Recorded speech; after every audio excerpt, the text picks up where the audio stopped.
11 மாதங்களை கடந்து இந்த 12வது மாதத்துக்குள்ளாய் பிரவேசிக்க நீர் எங்களுக்கு கொடுத்த கிருபைக்காய் நன்றி. இமற்று நடத்தி வந்த வழிகளுக்காய் நன்றி. உன்னத பலனுக்காக நன்றி. ஆரோக்கியத்துக்காக நன்றி.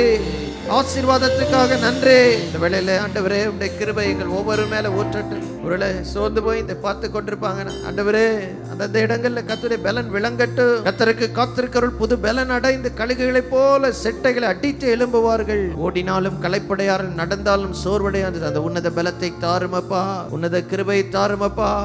இந்த மாதத்தை ஒரு ஆசீர்வாதமாக மாற்றமாக மாற்றித்தார். ஆலயமாகி நம்முடைய வீட்டின் நன்மையினாலே நாங்கள் திருப்தி ஆகிறோம் என்று சொன்னீங்களே ஆண்டவரே.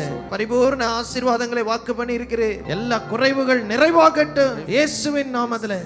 ஒவ்வொரு குடும்பத்தின் மீது கர்த்தருடைய பாதுகாவல், கர்த்தருடைய ஆசீர்வாதம் துதித்து கொண்டே ஜெபித்து கொண்டே இந்த மாதத்தை கடந்து புதிய ஆண்டுக்குள்ள நாங்கள் எல்லாரும் சந்தோஷமாய் பிரவேசிக்கணும். ஒரு விடுதலை உண்டாகட்டும். எல்லா ஜெப தேவைகளுக்கும் இந்த மாதத்துல ஒரு விடுதலை வாசல் திறக்க செய்வீராக. சாட்சியா ஜீவிக்கட்டும். பரிசுத்தப்படுத்துங்க, காத்தரலுங்க. இந்த மாதம் முழுவதும் இந்த வாக்குத்தத்த வசனம் பிள்ளைகளுடைய வாழ்க்கையில துணிக்கட்டும். வருகிற நாட்களில் இது நிறைவேறட்டும். அநேக சாட்சிகள் இதில் உண்டாகணும். இன்னைக்கு புறப்பட்டு போய் செய்கிற ஒவ்வொரு காரியங்களிலும் போகிற இடங்களில் பிள்ளைகளை வேலையடைத்து பாதுகாத்தலும், எல்லா தீமைக்கு விலக்கி மறைத்தலும், பொல்லாத மனிதனுடைய கண்கள் எண்ணங்கள் சூழ்ச்சிகளுக்கு விலக்கி மறைத்தலும் ஒவ்வொருவரையும் ஆசீர்வதித்து வழி நடத்த வேண்டுகிறோம்.